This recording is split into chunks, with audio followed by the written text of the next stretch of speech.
Hi friends, welcome to my channel చిన్నారి కథలు. Friends, అందరూ ఎలా ఉన్నారు? బాగున్నారా? నేను కూడా చాలా చాలా బాగున్నాను ఫ్రెండ్స్. చిన్న రిక్వెస్ట్ ఫ్రెండ్స్, మా వీడియో చూస్తున్నప్పుడు ఫస్ట్ లైక్ కొట్టి చూడండి ఫ్రెండ్స్. మీరు లైక్ కొట్టి చూస్తే ఇంకొక నలుగురికి వెళ్తుంది ఫ్రెండ్స్. నలుగురికి వెళ్ళి సజెషన్లోకి వస్తుంది ఫ్రెండ్స్. ఈరోజు గలివర్ సాహసయాత్రలు అనే కథని 5వ భాగం చూద్దాం. నా మాతృదేశానికైతే వచ్చాను, కానీ నాకెప్పుడూ విసుగ్గా ఉండేది. ఏమీ తోచేది కాదు. మరొకసారి సముద్రయానం చేయాలనిపించింది. అదే సమయంలో అడ్వెంచర్ అనే పడవ దక్షిణ దేశాల వైపు బయలుదేరబోతుందని తెలిసింది. వెంటనే అక్కడ చేరుకొని ఆ నౌక ఎక్కి ప్రయాణం మళ్ళీ ప్రారంభించాను. నా ప్రయాణం ఏ సమస్యలు లేకుండా సాగుతోంది. నౌకపై మాకు అన్ని విషయాల్లోనూ ఆనందంగానే గడుస్తుంది. మొదటిగా మా నౌక కేప్ ఆఫ్ గుడ్ హోప్ చేరుకుంది. నీళ్లు పట్టుకోవడం కోసం మేము మా నౌకను అక్కడ ఆపాం. మా నౌకకు ఒక రంధ్రం ఏర్పడింది. దానిని సరిచేయడానికి కొంత సమయం పట్టింది. అది పూర్తయ్యే సమయానికి నౌక కెప్టెన్కు జబ్బు చేసింది.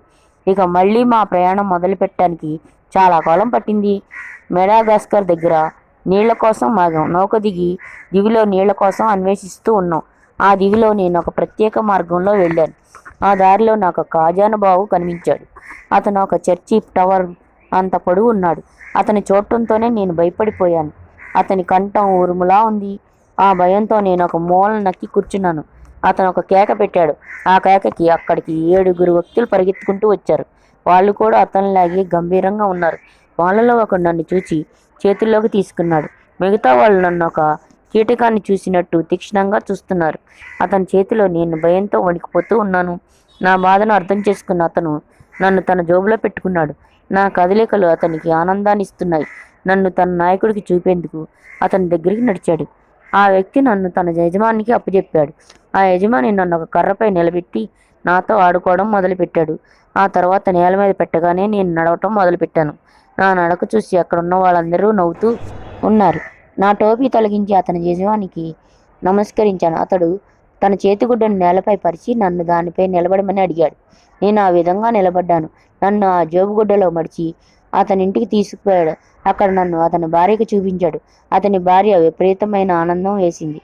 ఆమె నాకు ఒక పెద్ద మాంసం ముక్క, రొట్టె ముక్క ఇచ్చింది. అవి తినడానికి నేను ఇబ్బంది పడుతూ ఉంటే వాళ్ళు అమితంగా ఆనందించారు. భోజనం చేయటం పూర్తయిన తర్వాత ఆ యజమాని నన్ను కాళ్ళు పట్టుకొని గాలిలో తిప్పాడు. యజమాని కొడుకు కూడా నాతో ఆడుకోవడం మొదలుపెట్టాడు. రాత్రి భోజనం చేస్తూ ఉండగా యజమాని భార్య పెంపుడి పిల్లి లోపలికి వచ్చింది. అది మన ఎద్దు అంత ఎత్తుగా ఉంది. దాని రూపం చూసి నేను విపరీతంగా భయపడ్డాను. దాక్కొని దాని బారి నుంచి బయటపడాలనుకున్నాను. అయితే ఆ పిల్లి నాకు ఎటువంటి హాని తలపెట్టలేదు. ఆ ఇంట్లో 2 పెద్ద కుక్కలు కూడా ఉన్నాయి.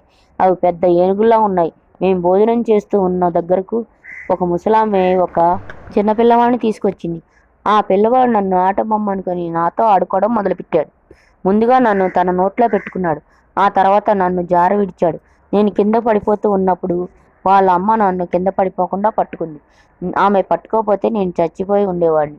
యజమాని నన్ను జాగ్రత్తగా చూసుకోమని అతని భార్యకు హెచ్చరిక చేశాడు. ఆ తర్వాత అతను పొలానికి వెళ్ళాడు. భోజనం చేసిన తర్వాత నాకు నిద్ర వచ్చింది. ఆ విషయం గమనించిన యజమానురాలు నన్ను ఒక చాపపై పడుకోబెట్టి నాపై ఒక చేతిగుడ్డ కప్పింది. నేను నిద్రలేచి కళ్ళు తెరిచి చూస్తే నా చుట్టూ 2 ఎలుకలు తిరుగుతూ కనిపించాయి. అవి పెద్ద కుక్కలంత ఎత్తుగా లావుగా ఉన్నాయి. కత్తి తీసుకొని నేను వాటితో యుద్ధం చేశాను. చాలాసేపు పోరాడిన తర్వాత ఒక ఎలుకను మాత్రం చంపగలిగాను. రెండవ ఎలుక గాయపడి పారిపోయింది. కొంతసేపటి తర్వాత యజమాని భార్య వచ్చి చూసింది. నాకు ఎటువంటి ప్రమాదం జరగనందుకు ఆమె సంతోషించింది. జరిగిన విషయమంతా నేను ఆమెకు వివరించాను. ఆమెకి 9 సంవత్సరాల కూతురు ఉంది. ఆమె 40 అడుగులు ఎత్తుగా ఆనందంగా ఉంది. ఆమె చాలా తెలివైంది కూడా. ఆమె తన బొమ్మ కోసం వాడే పరుపును నాకు ఇచ్చారు. ఆ పరుపును పడకను ఎత్తుగా ఉన్న ఒక మేజా బల్లపై వేలాడదీసి ఉంచడం వల్ల ఎలుకల నుంచి రాగల ప్రమాదమేమీ లేదు. ఆ అమ్మాయి నా కోసం 7 చొక్కాలు కూడా కుట్టించింది.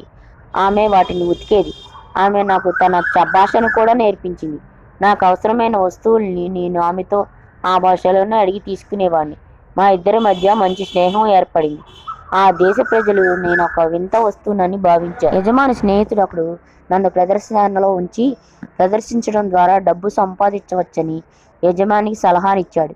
ఆ విషయం తెలుసుకున్న అతని కూతురు అమితంగా బాధపడింది. 2వ రోజునే నన్ను యజమాని సంతకు తీసుకువెళ్ళాడు. ఫ్రెండ్స్, గలివర్ సాహసయాత్రలు 5వ భాగం విన్నారు కదా.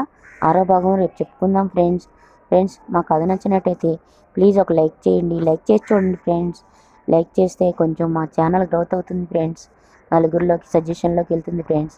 లైక్ చేయండి, షేర్ చేయండి, సబ్స్క్రైబ్ చేయండి ఫ్రెండ్స్. సబ్స్క్రైబ్ చేసి నాకు పక్కనే ఉన్న బెల్ గంట నొక్కండి. ఉంటాను. Bye bye.